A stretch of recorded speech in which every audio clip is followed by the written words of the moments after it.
네, 안녕하세요. 이번 시간에는 중국사 편의 세 번째 순서로 중국의 역사책을 쓴 사마천의 사기,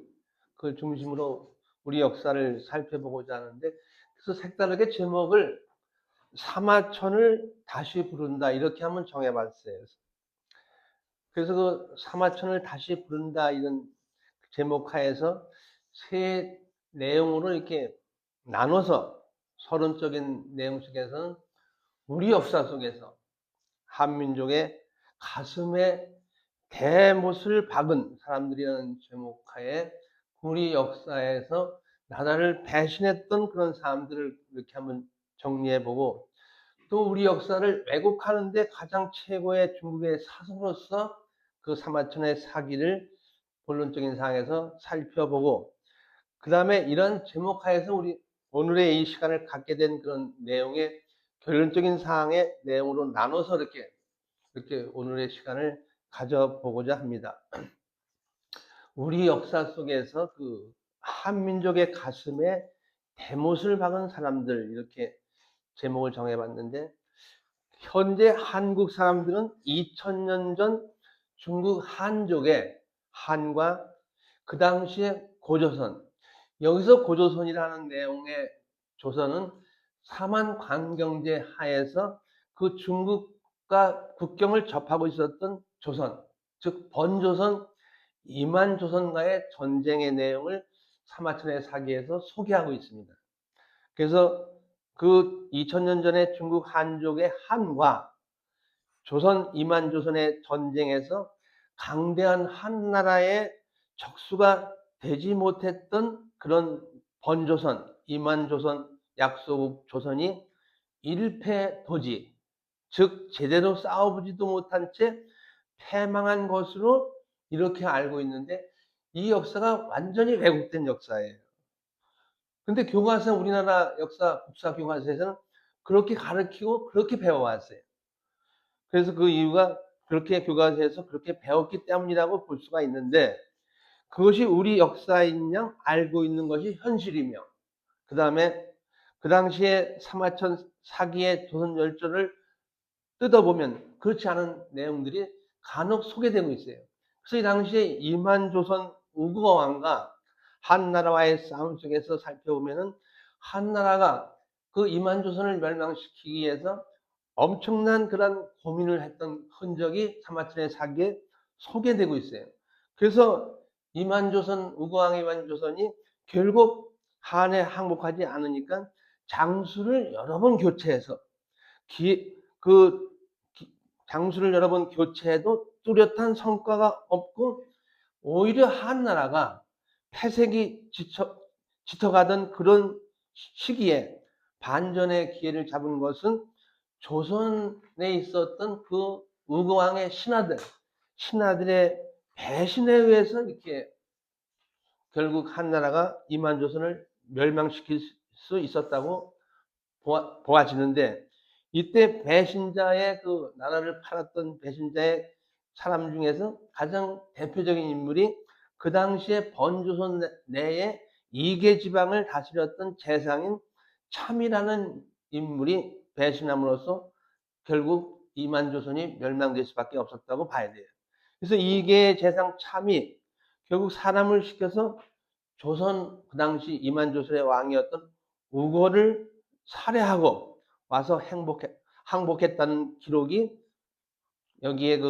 사마천의 사기에 기록되어 전하고 있습니다. 그래서 이게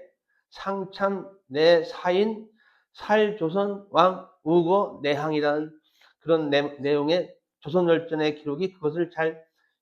뒷받침해 준다고 볼 수가 있고,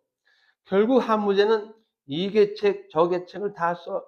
써보았지만 결국 무력으로 기마민족인 조선을 이길 수 없다는 판단에 이르게 되자 농경민족의 상투적인 방식인 간첩을 이용해서 내부 교란책을 썼고, 그 미끼에 걸려든 조선이 결국 이계 재상을 중심했던 배신자들에 의해서 조국을 배반한 그들에 의해서 조선왕이 살해되고 항복하는 바람에 이것이 임한조선의 패망의 결정적인 요인이 되었다고 볼 수가 있습니다. 그래서 요즘에 현 시국을 생각해 볼 적에도 많은 그런 비유되는 그런 인물들이 그 당시 사람들과 비교되는 인물들이 많이 있다고 볼 적에 엄청난 우리 역사의 왜곡 속에서 이루어진 그러한 어떤 역사적인 사건들이 이 시대를 다시금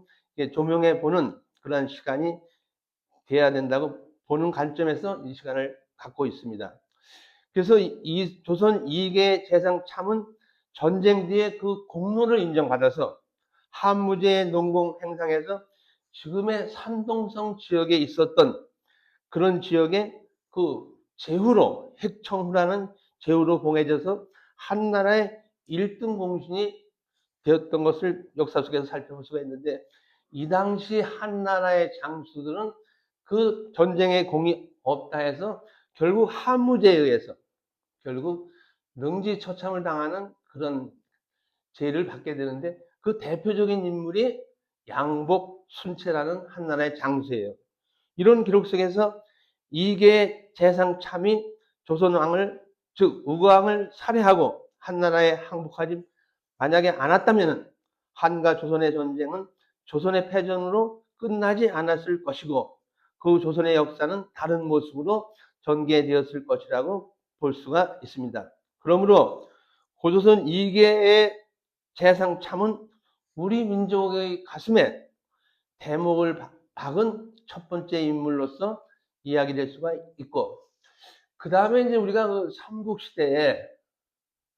삼국을 통일한 나라가 이제 신라인데 이때 신라의 나당연합에 의해서 통일의 주역으로 등장한 인물이 우리가 배운 역사 속에서 다 알고 있는 사실이에요. 누구냐 하면은 여러분들은 잘 알고 있을 것 같아요. 신라의 김춘추예요. 김춘추. 그래서 이 신라의 김춘추는 신라의 29대 태종무열왕으로 이제 나중에 즉위하는데 그 김춘추는 당나라의 군대를 끌어들여 그것이 결국은 백제와 고구려의 멸망으로 이어지게 했는데 김춘추가 그 당군을 끌어들인 동기를 가만히 살펴보면은 개인적인 그런 입장이에요. 개인적인 사감이에요. 그 백제와 신라의 접경지대였던 지금의 합천, 그 당시에 그 대야성이라고 불렸는데 그 대야성 전투에서 그의 사위와 딸이 누구냐면 김품석이에요. 딸은 고타서. 그래서 그 김춘추의 세 딸 중에 첫째 딸인데 그 김춘추의 사위 김품석과 고타소가 백제군에 의해서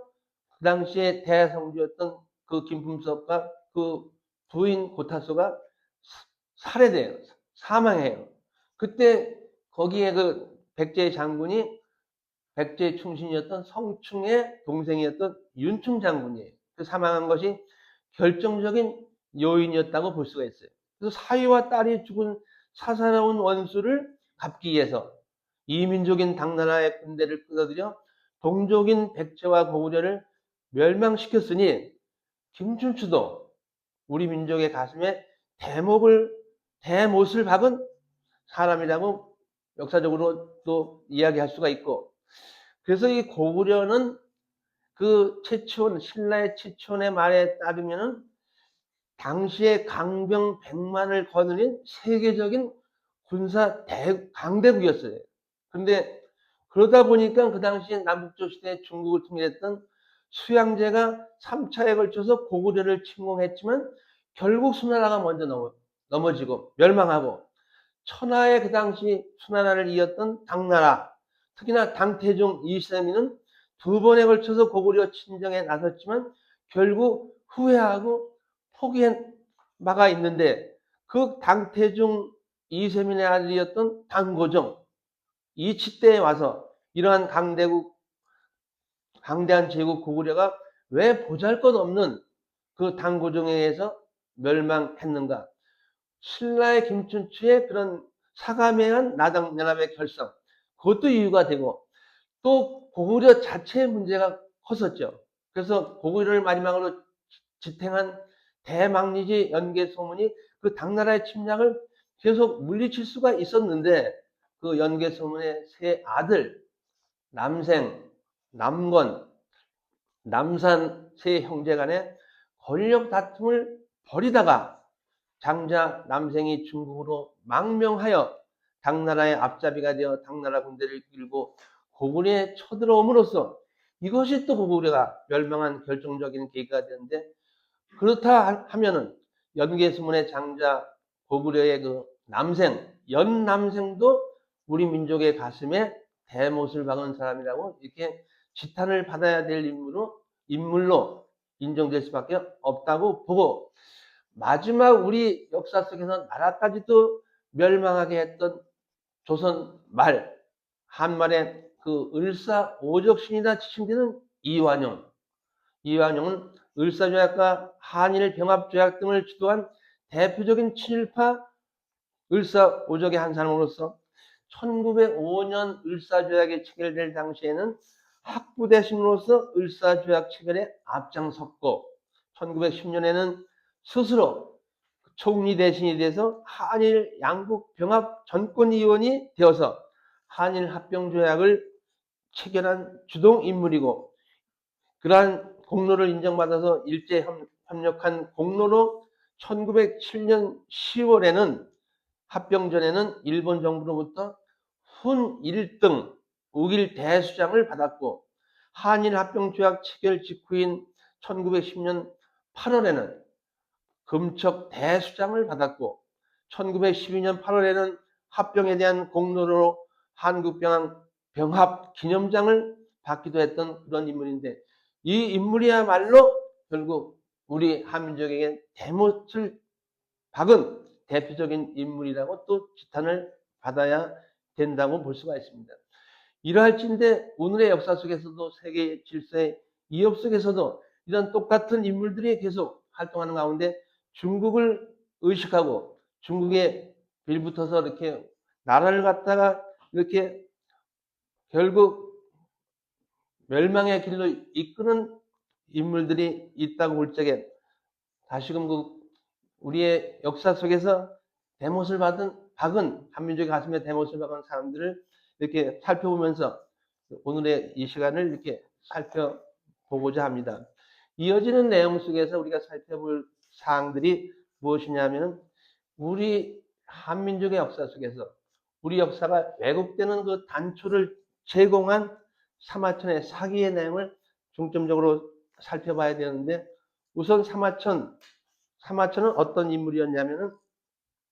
우선 사마천의 사기에 대한 그 개략적인 내용을 살펴보고자 하는데, 한국, 그 다음에 중국, 일본을 포함한 동북아 대륙에서 현재까지 전해지는 역사책 가운데 사마천의 사기만큼 그 우리 동양 삼국의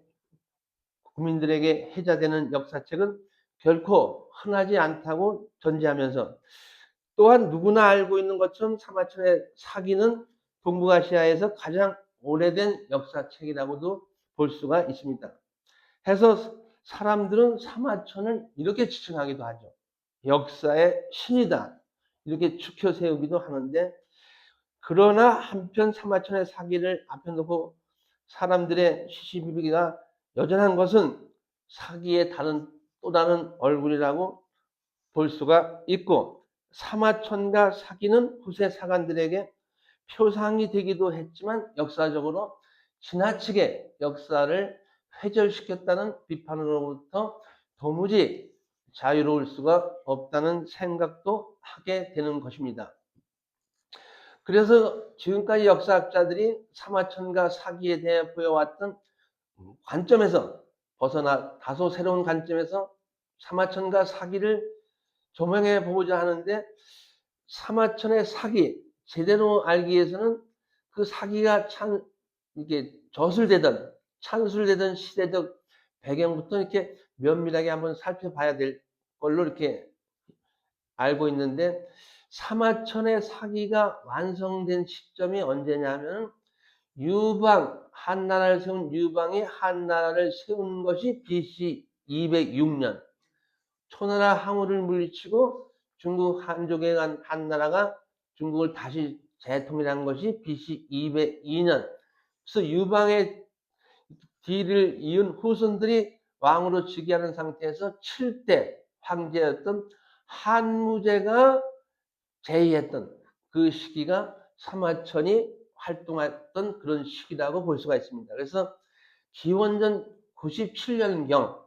기원전 97년경이 그 사마천이 사기를 완성한 시점으로 봐야 돼요. 그럼 우리나라의 그 사마천의 사기에서 뭐 이야기되는 그런 이야기는 자세히 나오지 않고 그 후에 반고가 지은 한서에 나오는 내용 중에서의 한사군 설치가 BC 108년이니까 그 사마천의 사기 완성이 그 후에 이루어졌다고 봐야 돼요. 이런 시점을 볼 수가 있고, 따라서 사마천이 살았던 시대는 한고조 유방에서 성립된 한 왕조의 기세가 가장 고조된 시기로서 전환시대의 전성기가 한무제 시대라고 볼 수가 있고, 그 시기에 사마천의 사기가 완성됐다고 봐야 돼요. 그래서 동양의 역사 속에서, 물론 서양의 역사 속에서도 마찬가지겠지만, 그 나라가 그 국력이 가장 강성할 때 역사서를 서술하게 되는데, 그것은 우리나라 역사 속에서도 마찬가지예요. 그래서 사마천의 사기도 중국의 한나라 때, 한무제 때 이렇게 완성된 그런 역사책이라고 보면서, 요 시기는 중국 역사에서 유방과 한 왕조가 새로운 중국으로 출발한 시점에 그러한 시기로서 전성기라고 볼 적에, 유방이 한을 건국한 시기에 그 연대 BC 2세기경 그 시기의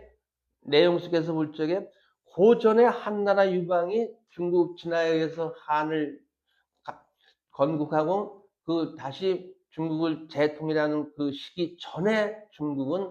중원 땅은 그 진화민족은 고조선 배달 신시국의 지배를 받던 한민족의 노예 민족이었다고 봐야 돼요. 그래서 무려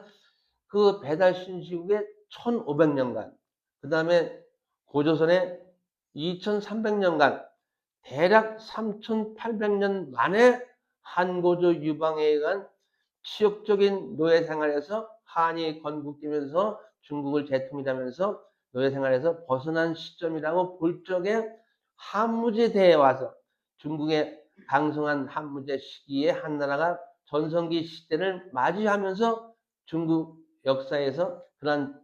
동양 최고의 사서로서의 사마천의 사기가 편찬됐다는 시대적인 배경을 살펴볼 수가 있습니다. 그래서 중국 한족의 역사에 있어서 그 한고조 유방이야말로 성경 속의 이스라엘 백성을 애굽의 노예 상에서 구원해낸 모세보다도 중국 진화 민족에게는 더 위대한 영웅이었다고 이렇게 볼 수가 있고, 사마천이 살았던 그 한무제 시대에는 한고조 유방에 의해서 새롭게 출발했던 중국이 어느 정도 완성되어 가던 시점이라고 볼 수가 있습니다. 이때 그 한무제 이름이 유철인데, 한무제 유철은 그 전에 있었던 진시황에 의한 분석에 의해서 그 진시황이 모든 동양의 역사책, 그 이전에 있었던 역사책을 다 없애고 분석행위에서 많은 학자들을 그 땅속에다 묻어버리는 그런 사건이 있었는데, 한무제도 이 시기에 와서 그 이전에 동양의 그 지배층으로서 우리 대한민족의 그 배달 신시국, 그 다음에 또 고조선의 역사책을 모두 모아서 완벽하게 제거해버리고 새로 출발하는 민족의 관점에서 부각되는 새로운 역사책이 더욱 절박했던 시점이라고 보는데, 이것을 가장 용의주도하게 추진한 인물이 다름 아닌 한무제 유철이었다고 보는데, 사실 중국의 역사책은 탐욕스러운 진의 영정에 의해서 이미 세상에서 대부분 사라져 버린 시점에서 한무제가 새로운 중국의 통합을 위해서 새로운 시대에 걸맞는 새로운 역사책의 필요성을 절실히 느꼈다고 보는 상태에서, 이때 한무제의 명을 받아서 역사책을 처음 쓰기 시작한 사람은 사마천이 아니라 사마천의 아버지였던 사마담이에요. 근데 원인 모를 이유하에 사마담은 자신의 목숨을 끊는 자살을 선택해요. 그 아들이 사마천이에요. 그래서 기록상으로는 그 사마천의 아버지 사마담이 한무제의 그 봉선 수행원 태산이라는 곳에 황제가 올라가서 하늘의 제사 지내는 태산 봉선 수행 인원에 들지 못했다는 화병이 나서 죽은 것으로 이렇게 기록되어 있지만, 이것은 어디까지나 겉으로 드러난 이유뿐이고, 진실은 사마담이 무죄의 눈밖에 나는 바람에 자살을 선택한 것이 불가피했던 것으로 보여지는데, 자세한 내용은 알 수가 없고, 그 후에 이제 아버지의 뒤를 이어서 결국 그 태사령 역사를 편찬하는 책임자로 임명된 사람이 사마천이라고 이렇게 볼 수가 있습니다. 결국 이 사마천도 역사를 서술하는 입장에 태사령이 된 상태에서 역사를 서술하기 시작했는데, 그때 그 사마천의 그 아버지가 죽고 3년이 지나서 태사령이 됐던 사마천은 그의 나이 43세를 전후한 시점에서 사기를 쓰기 시작했는데, 사기를 쓰기 시작한 지 한 5, 6년이 지나는 정도 되었을 시점에 기원전 99년경에 사마천에게도 감당하기 벅찬 그런 엄청난 불행이 닥쳐왔어요. 그 내용이 뭐냐면은, 사마천에 둘도 없는 친구였던 한해 이릉이라는 장군이 있었는데, 보병 5,000명을 이끌고 그 흉노와의 싸움에서 원정길에 올랐던 그 이릉이 처음에는 흉노의 황제였던 선우의 주력부대 3만 기병과 마주쳐서 치열한 사투를 벌인 끝에 수천 명의 흉노군을 죽이는 그런 대승을 거뒀는데, 이에 흉노의 그 선우는 이릉의 군대가 대군인 것으로 착각하여 일단 후퇴하게 되는데, 그러나 이때 그 이릉의 그 부하였던 군으로 있던 관감이라는 사람이 이릉을 배신해서 선우에게 한나라 군대의 내부 사정을 모두 말해버림으로써 이릉의 군대는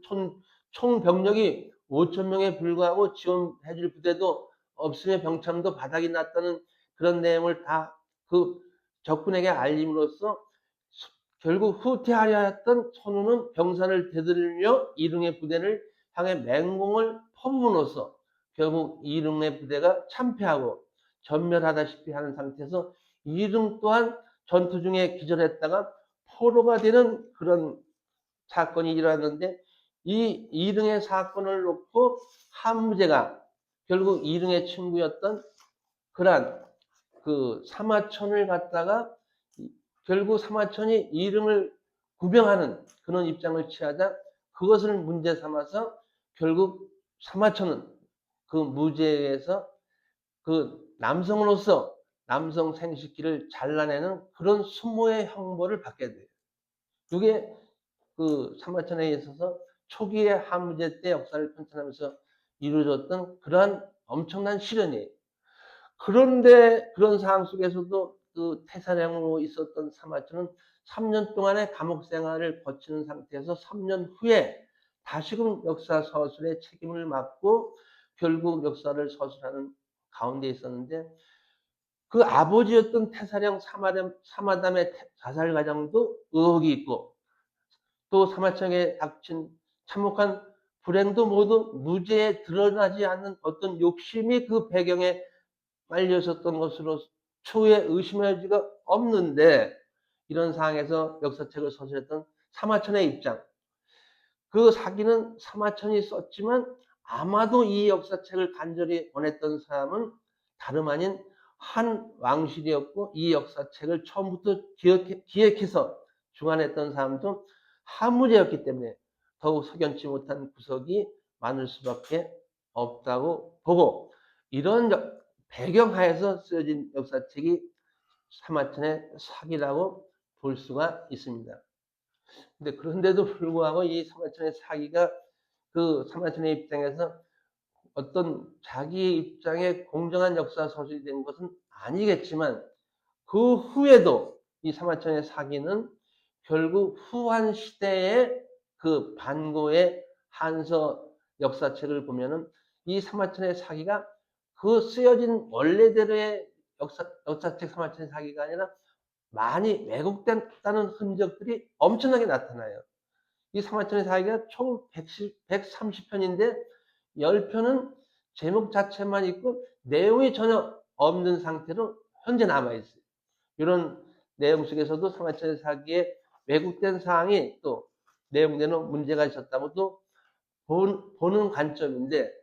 그런 대로 이렇게 사마천의 사기가 있었던 그런 내용 속에서 그래도 인정될 수 있는 사항이 그 몇 가지 있는데, 그 내용을 여기서 잠깐 소개하면은, 사마천의 사기는 그 기술한 내용 속에서 온전한 것이 아니고 사마천이 이것과 다른 내용을 기술했는데 그 후에 조작된 흔적이 많다 하더라도, 이렇게 여러 가지 연구 속에서 내려진 결론은 사마천의 그 내용 속에서 오제 본기 내용이 주 내용인데, 그 오제 본기 내용 가운데 5가지 내용은 역사적 진실에 그래도 부합한다고 볼 적에, 그 5가지 내용이 뭐냐면, 거기에 소개되는 그 황제, 헌원 황제, 중국 역사 속에서 염제, 또 우리 배달신시국에 나타나는 치유 황제 등과 같이 오제 본기에 등장하는 인명은 실제 역사적 사실에 바탕을 둔 인명이 맞다, 정확하다, 이렇게 정확성을 인정할 수가 있고, 둘째, 우리 배달신시국 그다음에 한민족, 대한민족에서 언급되는 6가지의 동물 토템, 곰, 그 다음에 큰 곰, 승냥이, 늑대, 이리, 호랑이 등의 6 토템은 실제의 역사적 사실에 정확하게 부합되는 아시아 북방계 독일민족의 6부족의 토템이라는 사실과, 셋째, 신동시 염제 치우는 동일인물이고 황제와 치우 염제가 크게 전투를 한 것은 역사적 사실에 정확히 부합된다고 하는데, 다만 그 내용에서 치우가 황제에게 패한 기록은 잘못된 기록이고 치우에 부하였던 치우비가 황제에게 패한 것을 이렇게 잘못된 내용의 기록으로 기록됐다고 볼 수가 있고, 넷째, 황제의 지적은 역사적 사실에 대체로 부합이 된다. 다섯째, 태사공이 한 말 중에 상서에는 요 이후에 일만이 기재되어 있고, 기타 여러 가지 그 백가들이 황제에 대해서 이야기를 했는 그 문장이 우아하지는 못하지만 온당하지 못해서 현기하고 학식 있는 사람들은 그것을 말하기를 꺼려한다는 기록, 이 5가지의 그 진실한 내용만으로는 사기 오제본기는 어떤 역사책도 흉내낼 수 없는 그런 동부가 최고의 역사책이라고 보면서, 여기에 그 사마천의 사기의 내용을 통해서 그 사마천의 사기를 갖다가 이렇게 그 2008년에 그 작고한 그 토지를 지은 박경리 선생이 그 생전의 역사를 향한 사마천의 불굴의 정열을 한 편의 시에 담아서 소개한 내용을 이렇게 소개하면서 이 시간을 마치고자 합니다. 사마천, 그대는 사랑의 기억도 없을 것이다. 긴 낮, 긴 밤을 멀미같이 시간을 알았을 것이다. 천형 때문에 홀로 앉아 글을 썼던 사람, 육체를 거세당하고 인생을 거세당하고 엉덩이 하나 놓을 자리 의지하며 그대는 진실을 기록하려 했는가? 이러한 질문을 하면서 사마천을 다시 부른다는 그런 내용의 오늘 역사 시간을 마치고자 합니다. 감사합니다.